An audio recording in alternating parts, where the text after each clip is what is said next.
Olá, amigas e amigos. Estamos aqui com uma gravação de um novo podcast. Um assunto muito interessante hoje: contratos, algo que nós fazemos no dia a dia da nossa vida de diversas formas, né?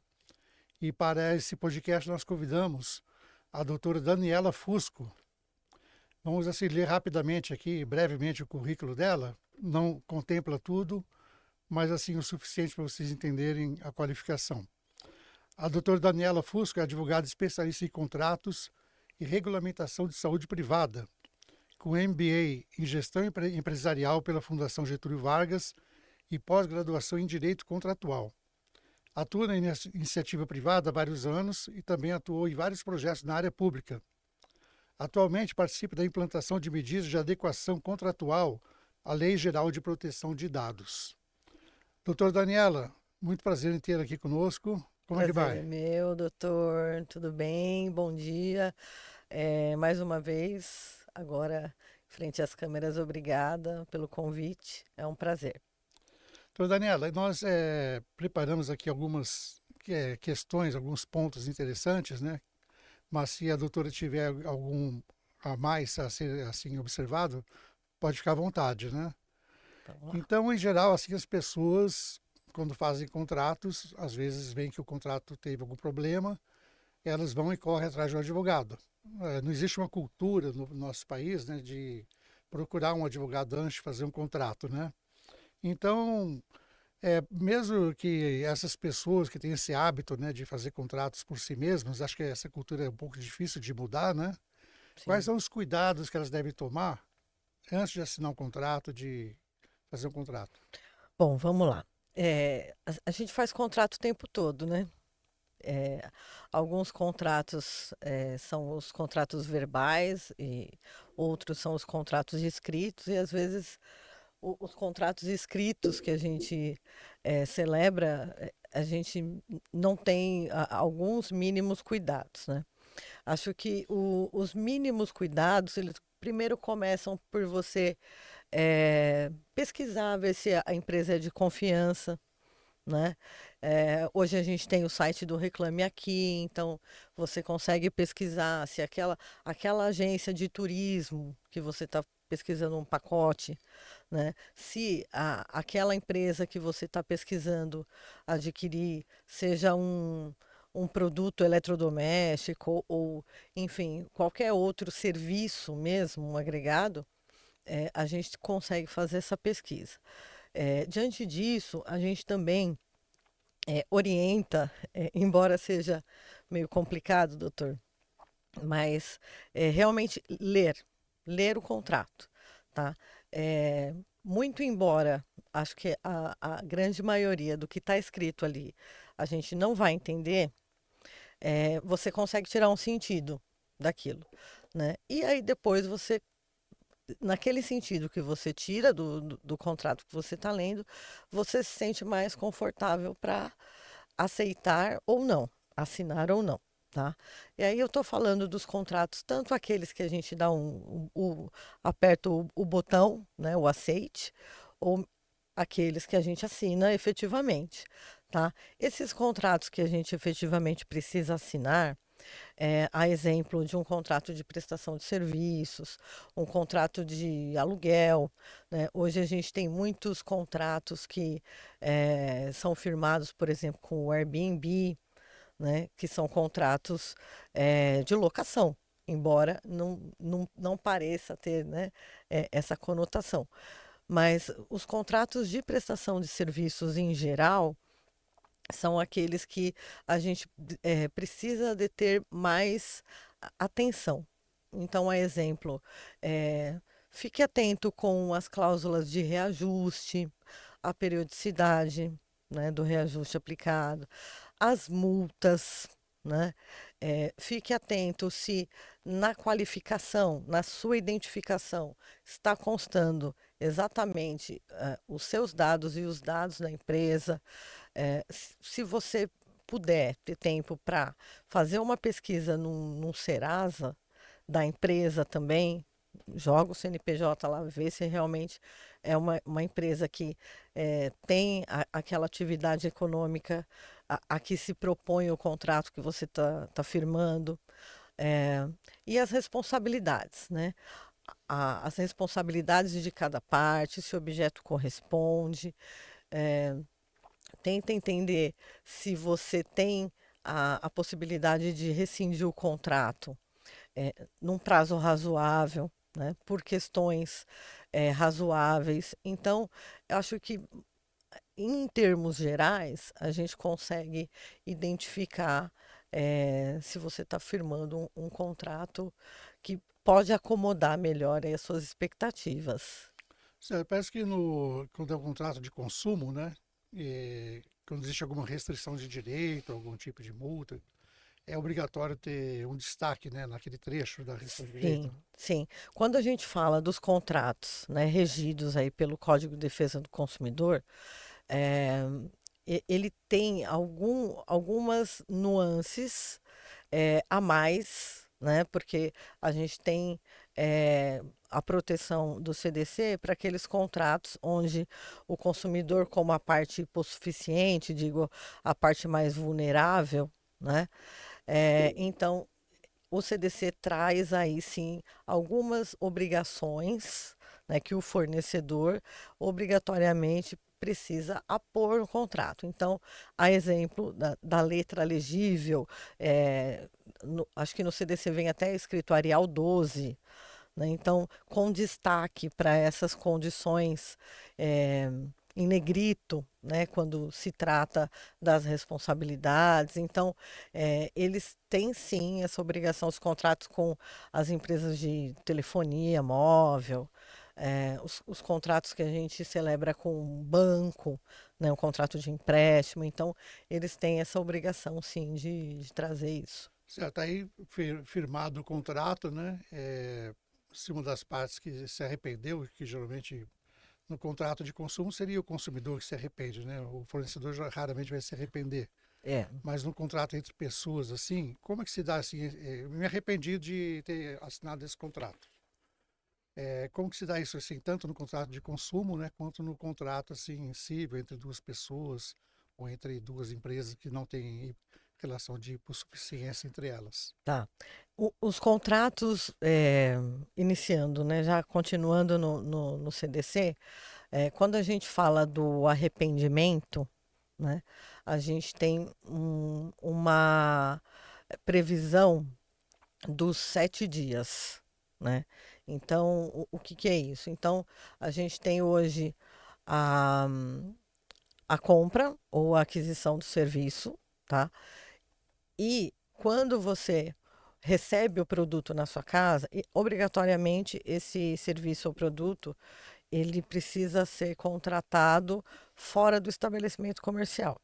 Então, quando isso ocorre, então, pela internet, ao porta a porta, ou por telefone, o direito ao arrependimento, ele é contado os 7 dias de quando o produto chega na sua casa, tá?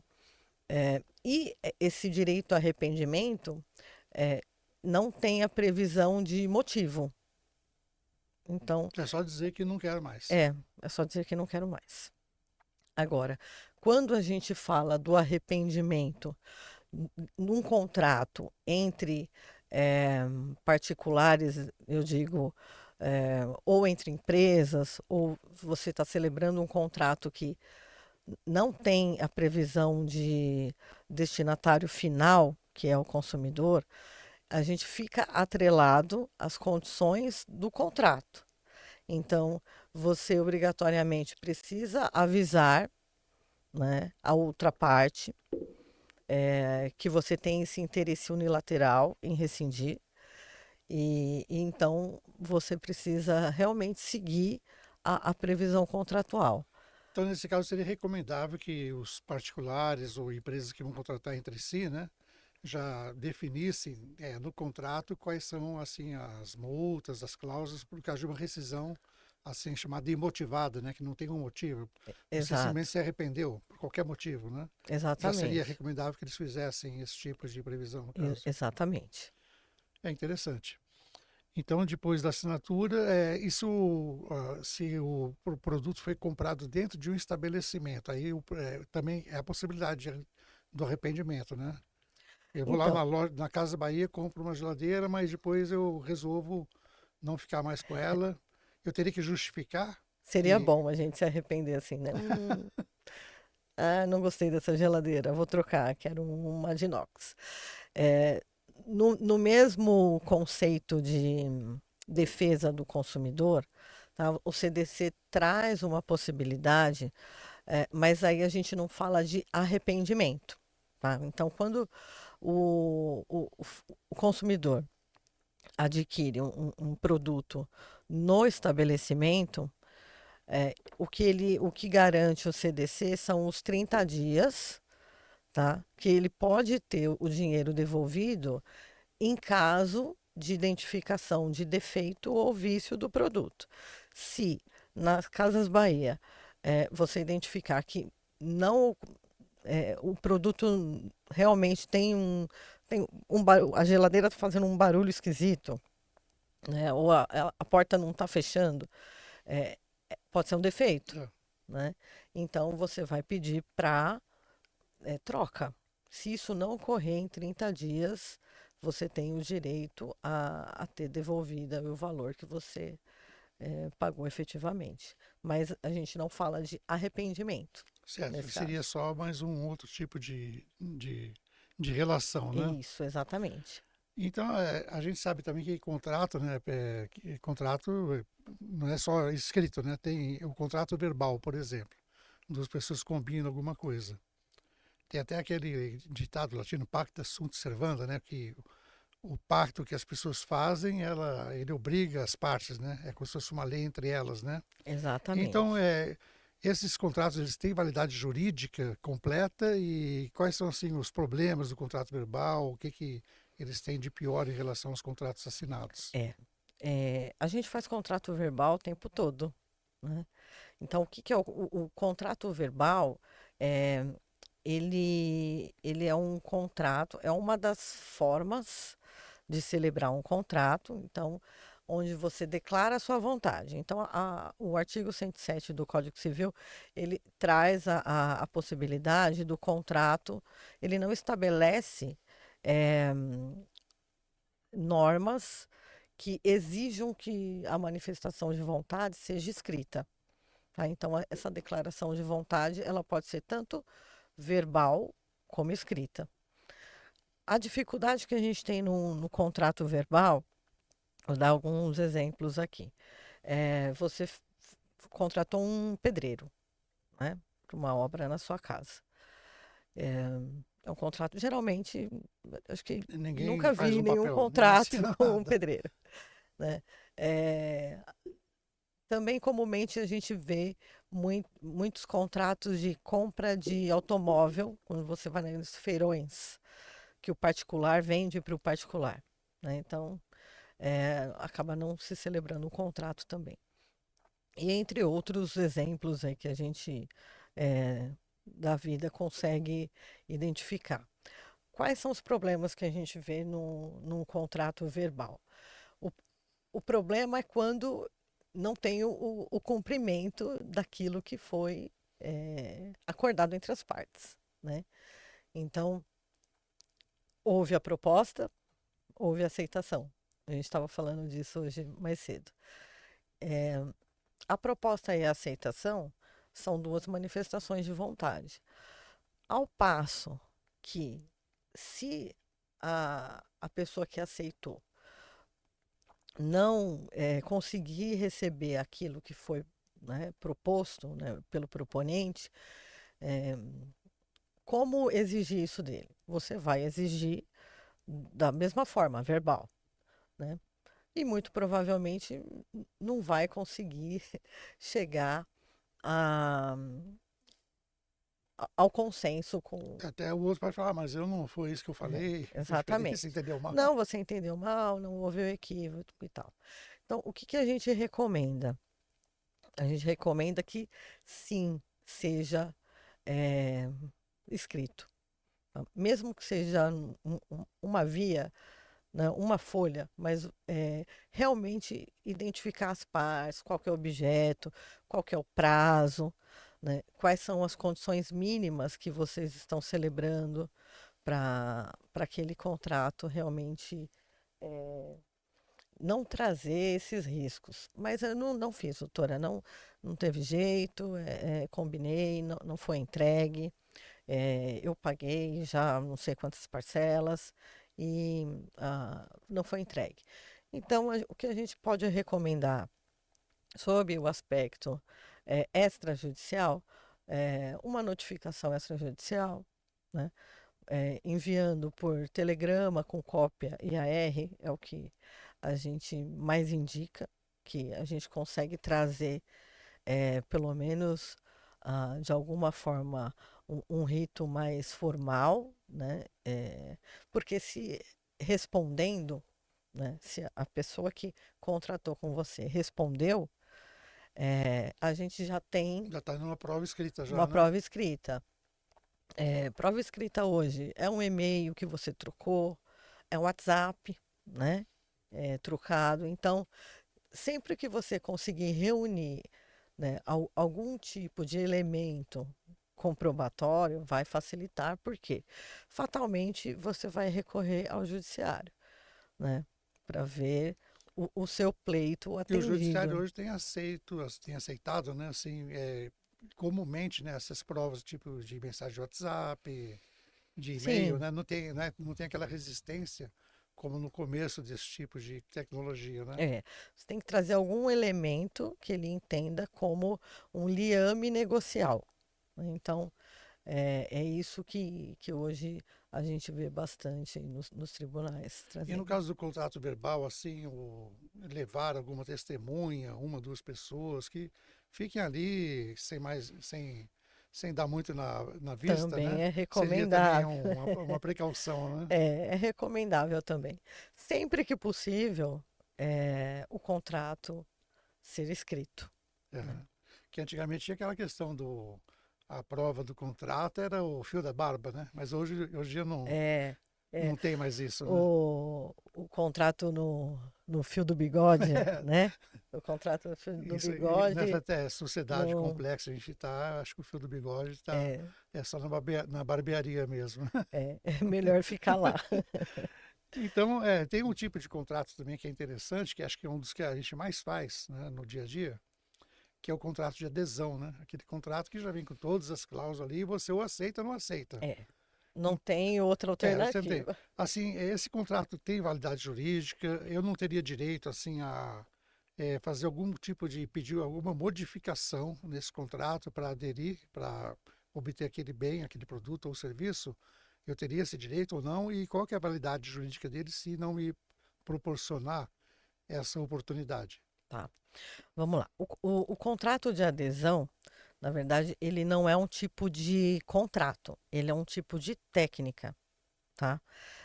O contrato de adesão, ele é comumente utilizado para os serviços em geral regulados. Então, a gente tem o contrato de adesão dos planos de saúde, né, principalmente entre a pessoa física e a operadora de plano de saúde. A gente fala da Enel, né, que é a Anel. Então, os contratos de telefonia móvel, de streaming. Então, são os contratos que a gente vai encontrar de adesão. Então, nos contratos de adesão, as cláusulas, elas estão estabelecidas de modo que não haja alteração, tá? E não há possibilidade de alteração. Então, por exemplo, você, até mesmo pela internet, aliás, é onde a gente, é o universo dos contratos de adesão. É, não há a possibilidade de discussão de cláusulas no contrato de adesão. E o que acontece? Depois que você assina, porque ele realmente não dá margem para discussão, se você identificar que existe algum prejuízo, né, em relação àquele contrato, seja num contrato de telefonia, onde a gente tem aquelas cláusulas de fidelidade, né, onde a gente encontra muito. Se a gente entender que naquele contrato, porque geralmente as pessoas não leem na hora, né? Certo. Elas apertam o aceito ou elas assinam. Quando você está lá comprando um celular novo e você vai em alguma das operadoras de telefonia, eles vêm com um calhamaço assim de contrato para você assinar. Você já ficou lá tanto tempo sentado Que eu que sou. quando eles chegam com aquele calhamaço de folhas para você assinar, você sai assinando. Sai assinando e nem vê. Às vezes você está assinando até um seguro, né? Que joga ali no meio, né? Que joga ali no meio. Então, depois, quando você for ler, tiver essa oportunidade, e entender que existe ali cláusulas ambíguas, né? Ou seja, duas cláusulas que têm um sentido diferente ou contraditórias, né, entre si, a gente tem aí uma possibilidade de discussão, né, no Na revisão do judiciário e contrato, no revisão caso. do contrato. Interessante, né? Tá? Então, na verdade, assim, não há mesmo margem para discutir o contrato. Então, se você tem a possibilidade de aderir a um contrato que não seja de adesão, é, é melhor, porque aí você leva o contrato para casa, estuda, chama um profissional, né, da área para te auxiliar e, e com certeza vai fazer o melhor negócio. Mas esses contratos que a doutora bem falou, né? Geralmente são contratos que decorrem de alguma regulamentação, né? Por exemplo, na área de saúde, pela Agência Nacional de Saúde Uhum. e assim por diante, né? Então ele já tem um padrão que segue uma determinação, né? Isso. Aí a gente traz a previsão, né, no Código Civil, dos princípios, né, dos contratos, né? Então, o Código Civil de 2002 ele trouxe princípios contratuais. Dentre esses princípios, a gente tem o dirigismo, é o dirigismo contratual. O que significa isso? É quando o Estado se ocupa, de se preocupar, né, com eh, aquele interesse, né, do cidadão. Então, quando a gente está falando de saúde, ainda que privada, hoje a gente tem a ANS. Então, essa preocupação, né, levou a criar uma autarquia federal e existe a Lei 9656, que é a lei que rege os planos de saúde. Então, os contratos, a gente acredita que a previsão contratual ela vai seguir a legislação, assim como os contratos de telefonia, a gente tem a Anatel. Então, a gente acredita, né? Não é porque está escrito também que tudo que está escrito lá está ok, né? Que, não, o contrato está escrito, eu firmei um contrato escrito, então tem bastante cláusulas lá, tem várias páginas, estou tranquilo. Não. Então, ainda assim, a gente tem essa possibilidade de discutir condições contratuais, principalmente quando a gente se vê, né, diante de um descumprimento do plano de saúde ou da empresa de telefonia. Então, a gente tem possibilidade de recorrer tanto aos processos administrativos das agências reguladoras, a ANS tem a ANIP, né? E, claro, os órgãos de defesa do consumidor, né? Porque enquanto contratos de consumo, né, protegidos pelo Estado, eh, eles, a gente tem o CDC aí para apoiar também. Agora, no caso assim a doutora falou de planos de contratos de plano de saúde, né? Nós verificamos que quando uma pessoa contrata um plano de saúde, existe uma evolução tecnológica, novos métodos de tratamento, até de uma evolução assim de surgimento de doenças desconhecidas, né? Uhum. E geralmente esses contratos não contemplam essa evolução. Eles já se fazem dentro de um ambiente conhecido, né? Então, como ficam esses contratos diante dessas contingências, tanto tecnológicas quanto também de patologias novas, doenças novas que vão surgindo, como tivemos o caso da Covid agora É, recentemente. a gente percebe que a ANS, que é a agência reguladora do mercado, ela tem o condão de também editar normas, né? Então, as normativas publicadas pela agência, eh, elas são as normativas que complementam a legislação, que é a Lei 9656.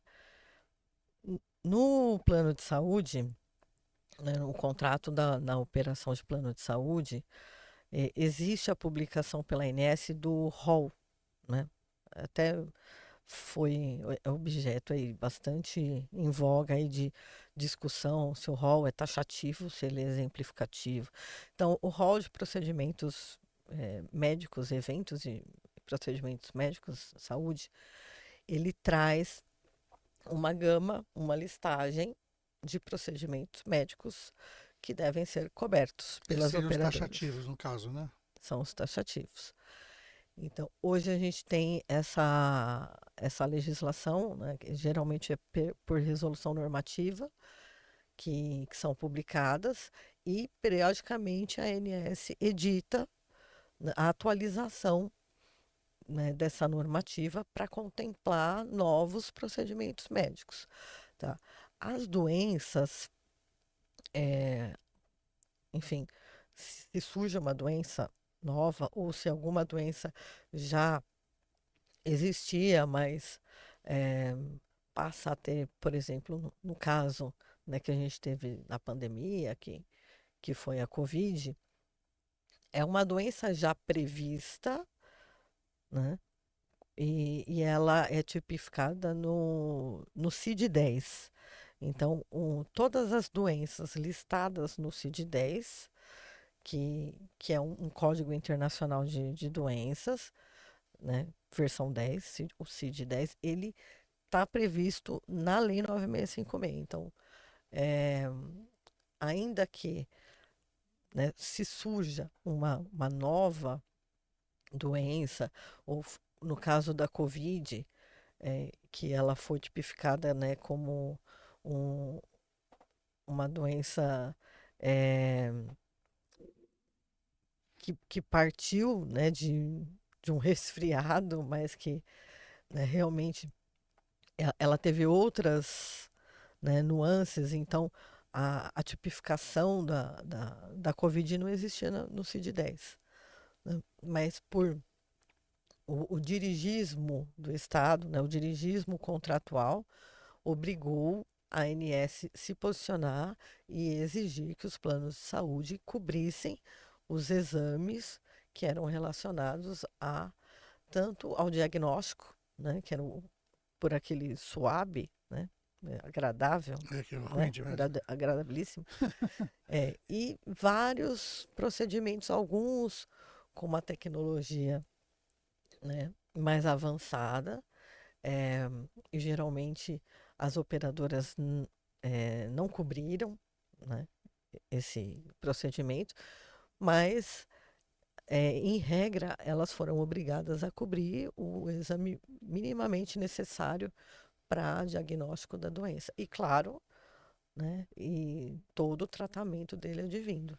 Agora, quando assim o Estado, né, usa esse dirigismo para interferir nas relações contratuais, no caso da ANS, listando novas doenças, novos tratamentos, que eles criam um custo, né, para as operadoras de plano de saúde, né?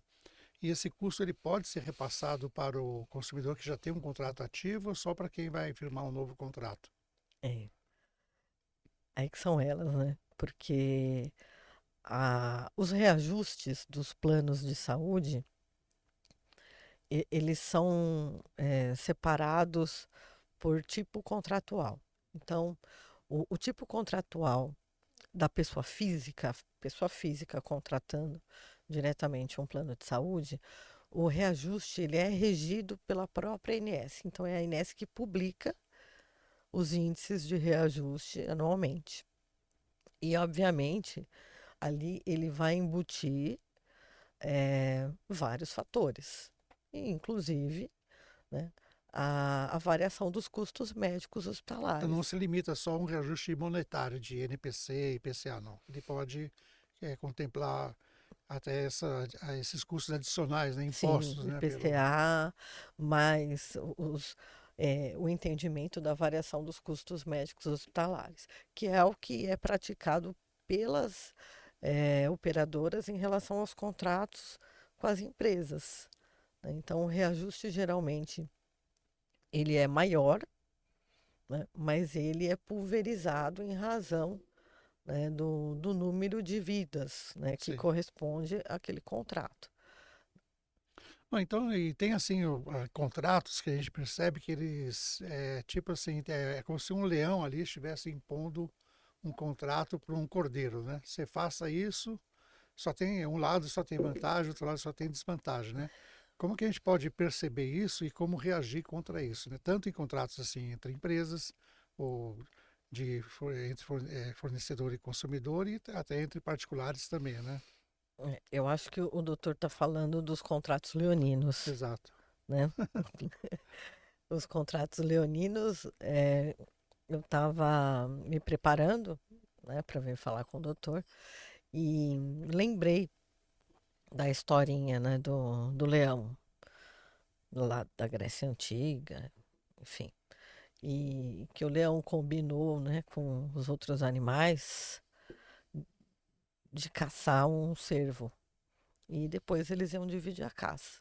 Então, ali foram. E aí, quando caçaram efetivamente, o leão pode parar. Eu sou o rei da selva, eu sou mais forte, eu me dediquei mais à caça, e, e quem aqui se aproximar vai ser meu inimigo para o resto da vida. Ou seja, o contrato leonino ou a cláusula leonina, ele vem daí porque não basta você estabelecer cláusulas que, que sejam retratadas como mais favorável a você. Além de ser favorável somente a você, ainda prejudica o outro, né? Então a gente pode sim encontrar cláusulas leoninas, tanto em contratos firmados sob, né, a guarda do CDC, como os outros contratos do Código Civil, né? Então, e qual que é a proteção? A proteção é a discussão, levar a discussão judicial, A né? revisão Então, na judicial, no caso. a revisão judicial. A gente identifica que nos contratos, por exemplo, de locação, como que eu posso, doutora, identificar se existe alguma cláusula leonina no contrato de locação?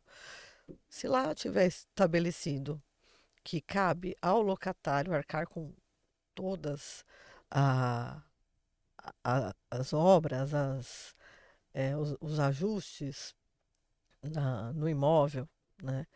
É, é uma cláusula leonina. Se num contrato em geral, de prestação de serviços, de qualquer tipo de contrato, a gente tiver a previsão só a cláusula de saída, que a gente chama, né? É, no mundo corporativo, mas é a cláusula de rescisão, que, que só prevê o direito a um deles, né? Sair do contrato, ou sob pena do outro sair com uma multa estratosférica, é uma cláusula leonina. Então, a gente pode encontrar não só um contrato leonino, né? Um contrato leonino, ele realmente não deve ser celebrado. Mas, muito embora a gente celebre contratos o tempo todo, e as cláusulas leoninas, se você for lá no âmago, né, se debruçar a ler mesmo o contrato que você assinou, fatalmente vai encontrar alguma cláusula possivelmente leonina ou efetivamente leonina. Se efetivamente leonina, eh, buscar esses apoios que a gente tem. Se é no CDC, buscar o PROCON, se é no Código Civil, buscar o É porque às Judiciário. vezes também a pessoa que vai assinar o contrato, ela não, ela quer fazer aquele contrato, ela precisa daquele contrato por algum motivo.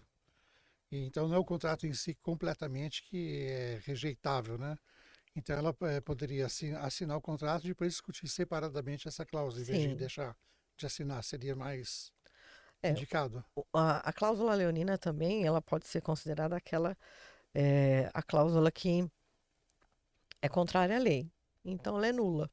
Então, uma cláusula leonina, seja eh, contraditória, ambígua, ela é uma cláusula nula. Então, se ela for desconsiderada do contrato, ele segue e somente aquela cláusula É removido, ajustado é também, né? ajustada ou removida. Não tem aplicabilidade. Houve recentemente assim muitas revisões de contrato de locação, porque por causa da previsão do IGPM, né? GPM, E o IGPM estourou, né? Ele deu assim 4, 5 vezes mais do que INPC e IPCA, né? E as pessoas não conseguiam mais pagar os aluguéis. E eu lembro que as próprias imobiliárias começaram a procurar os clientes para renegociar, né? sim. Foi Foi, uma foi coisa na época da, atípica, da né? pandemia, Foi né? uma coisa até Hum, atípica, porque eu nunca. É difícil você ver a imobiliária, aquele que tem mais poder econômico, chamando, mas acho que eles não deviam estar recebendo nada, né, para fazer isso. É que foi na época da pandemia, então muitos contratos realmente foram revistos para alterar o índice de reajuste, Para passar né? por IPCA e E- INPC, né? Acho que passou a maioria por IPCA, né? Do IGPM. sim, Mas o IGPM estourou, mas isso é coisa assim absurda, ninguém conseguia pagar mais é, aluguel, né? Tem essa possibilidade também, né? Da própria pessoa que ofereceu também procurar e ela perceber que aquilo lá já está totalmente desequilibrado. exatamente. Também deve pesar no bolso dela, né? Não começa a não receber Começa a não receber, então e as pessoas querem o, receber o dinheiro do o aluguel, né? contrato não atende à finalidade, né? Certo. Porque a gente não pode esquecer que são duas partes, né, no contrato. Então, os direitos e deveres de ambos, né, devem acomodar, né, tanto o benefício para a parte que, eh, no caso, o locador, né, como o locatário, nesse caso, né. Certo. Agora, contratos bancários, né? É, claro, cada banco tem uma taxa de juros. Aí Sim, você pode escolher, claro, o banco com o qual vai fazer um contrato de empréstimo, financiamento de um veículo e assim por diante, né? E muitas vezes, assim, nós somos advogados, somos consultados, né? Mas esse juro aqui é abusivo, não é abusivo? Como que a pessoa pode saber se os juros de um financiamento que ela está fazendo, né? se ela é. Se esses juros são abusivos ou não? Porque todo mundo tem a tendência de achar que todo juro é abusivo, né? Antes tinha até aquela previsão na Constituição que os juros não podiam passar de 1% ao mês ou 12% ao ano, mas caiu, né? Essa previsão constitucional de 88 caiu depois, alguns anos depois, né? Então hoje parece que a coisa ficou solta e a gente está num emaranhado aí de ofertas de juros e ninguém sabe mais o que é abusivo e o que não é. Como que a pessoa que contrata com o banco pode saber se esses juros são abusivos ou não? Tá. Essa pergunta, ela é muito boa.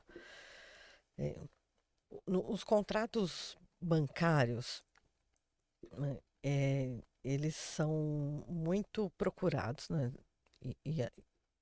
Os contratos bancários têm, além da proteção, né, do Estado, do CDC, que é um contrato de consumo, a gente tem o Banco Central também trazendo uma possibilidade do consumidor poder pesquisar no site do próprio Banco Central. Eu até anotei aqui qual que é a chave. É o www.bcb.gov.br/calculador/calculadorcidadão.asp.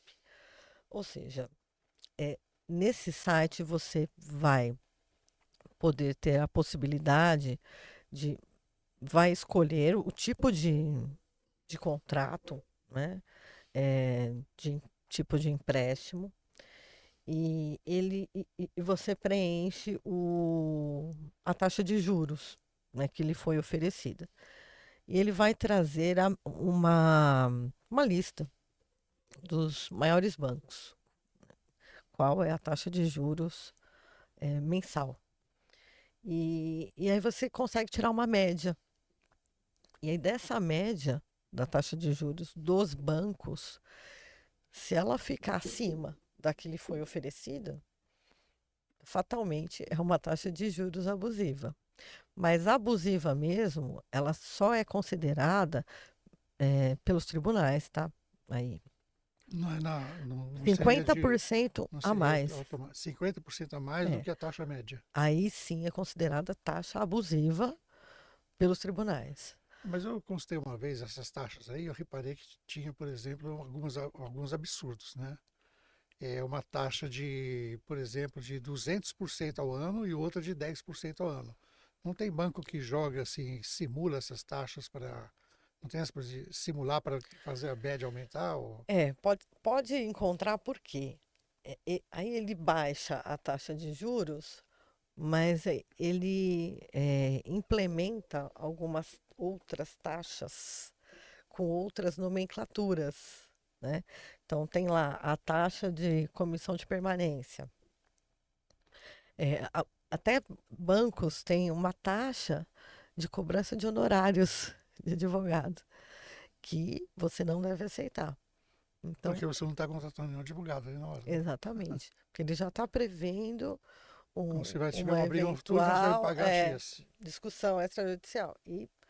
Então, ele tem essas jogadas, né, de implementando taxas e quando você for realmente, né, somar todas as taxas cobradas, às vezes dá até mais que os 200%. Então sempre tem que pesquisar, né? E olhar com É. calma, né? Mas no Então, site do Banco Central, ele traz, pelo menos você tem um parâmetro, né? doutora, nós vamos agora ver o que o público gostaria de perguntar sobre o Poxa, assunto. Mas eu sou de Aracaju, Sergipe. Se eu clicar no contato na internet, quanto tempo eu tenho para desistir? oi, Laisa. Então, como a gente até tinha adiantado já aqui, se você clicou no botão aceito nesse contrato, o seu direito de arrependimento, ele só começa a contar a partir do momento que você recebe na sua casa, no endereço que você indicou, o produto ou o serviço. Tá? Então, você tem 7 dias a contar da entrega desse produto adquirido na sua casa. Tá? E é porque, como foi pela internet, a gente tem um entendimento já do Código de Defesa do Consumidor, que pela via, né, de internet, ele é fora do estabelecimento comercial. Eu sou Marcelina, sou lá de Pernambuco, Recife. Se eu não receber a cópia do contrato pela internet, eu tenho que cumprir? Oi, Marcelina, tudo bem? Então, nesse caso, quando a cópia do contrato ele não é enviado para você, você não consegue baixar, né, da internet, a gente está diante de um descumprimento ao direito à informação, que tem previsão no Código de Defesa do Consumidor. Embora tenha essa previsão que é direito, o consumidor tem direito a receber uma cópia, assim como também nos contratos de plano de saúde, isso tem previsão na própria lei, né, que o beneficiário, consumidor, tem direito a receber uma cópia. Isso lhe dá direito a discutir com a empresa, a exigir, mas embora você não receba, o contrato já tem validade, tá? Mas se a empresa, no caso, complementando, né? Se a empresa não enviar o contrato de nenhuma forma, aí qual que seria o remédio para o consumidor? O que ele tem que fazer? E nesse caso, ele vai realmente recorrer. Se for no caso de um contrato que é celebrado fora do Código de Defesa do Consumidor, ele realmente tem direito até mesmo a pedir a rescisão do contrato, né? Porque se ele não conhece as regras, enfim, se de alguma maneira ele não tem, né, o respaldo, né, legal do pacta sunt servanda, o pacto que foi celebrado, ele pode notificar a empresa e exigir que seja entregue aí em 72 horas, sob pena de mora. Já no CDC, a entrega, a não entrega do contrato, ele não é um fator de descumprimento contratual, né? Mas também recorrendo ao PROCON, ele vai fazer um pedido, um protocolo para que seja entregue. Eu sou o Vitor, de São Bernardo do Campo, e gostaria de saber se eu fizer um acordo verbal com uma pessoa e ela desistir, se eu posso entrar com pedido de indenização. Oi, Vitor. É, nesse caso, quando o acordo é verbal e alguma das partes desiste, tá? O pedido de indenização, ele é possível? Ele é possível. Mas a gente tem que lembrar que a indenização, primeiro que a gente está num contrato verbal. No acordo verbal, para você pedir indenização, você precisa comprovar. Então, minimamente ter provas documentais de que existiu o contrato. Então, como a gente já tinha até comentado aqui mais cedo, então, você ter algum e-mail trocado com a outra parte, seja um WhatsApp, panfletos que você tenha recebido com alguma anotação do vendedor. Então, você precisa primeiro se cercar, né, de comprovações de que ocorreu um acordo. E em caso dele não ser cumprido pela outra parte, ou da outra parte desistir, o pedido de indenização é viável desde que você judicialmente comprove que a sua parte foi cumprida no acordo e da outra parte não. Mas antes disso, necessariamente se faz prova, e aí eu volto a dizer, a notificação extrajudicial enviada para outra parte. Também, além disso, se você puder encaminhar para a pessoa por e-mail, que seja algum tipo de acordo simples, mas que você consiga pedir para duas testemunhas, né, que elas assinem aquele acordo, isso transforma esse acordo em um título executivo extrajudicial. Ou seja, você pode exigir o cumprimento desse contrato e, eventualmente, um pedido de indenização por perdas comprovadas, mediante o acesso ao judiciário, e ele vai te trazer uma maneira mais célere de resolução, tá? Então, sempre que for possível, pôr no papel. Ainda é verbal, mas tenta fazer a novação no contrato, que a gente fala, né? Que é estabelecer aquilo que foi firmado verbalmente no papel. Aí a novação do contrato, aí ele passa a ter validade e você pode pedir sim. E assim, só complementando, né? Acho que às vezes o contrato tem obrigações para duas partes e uma parte não cumpre essa obrigação e quer que a outra cumpra. Então, como que se procede nisso aí, né? Como que a pessoa se defende, no caso? Então, doutor, a gente se depara com as responsabilidades, né, no contrato, e nem sempre as responsabilidades elas estão no mesmo patamar, né, de igualdade. Geralmente, quando você é contratante, você tem a tendência eh, de encontrar maior número de condições favoráveis a quem está contratando, maior proteção. E ao contratado, mais obrigações.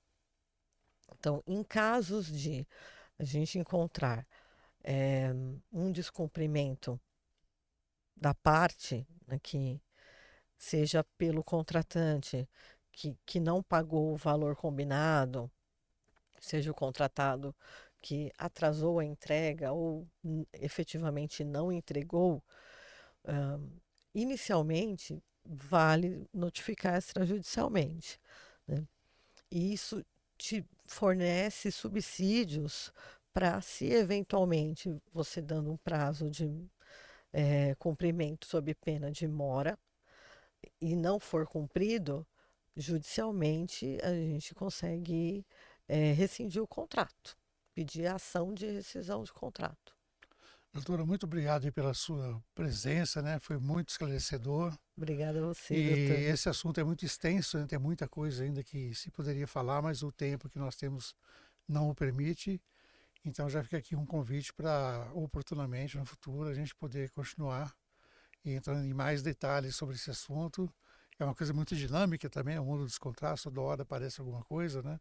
Hoje Eu em acho que dia a nunca... gente tem, né, a novidade que é a proteção de dados pessoais, que é mais um fator a se observar nos contratos, mas fica até para o próximo contato que a gente tiver. Tá, então, agradecer mais uma vez também, né? Então, esperamos que vocês tenham gostado da nossa conversa hoje, que vocês se inscrevam no canal, né? Ative ali o sininho para receber notificações dos nossos programas. Vamos toda quinta-feira com uma entrevista nova, de um assunto interessante. E também deem aí um like, né? Para que o nosso programa suba e mais pessoas possam ter acesso a esse conteúdo, né? Então, até mais. Até mais. Obrigada, doutor. Até logo.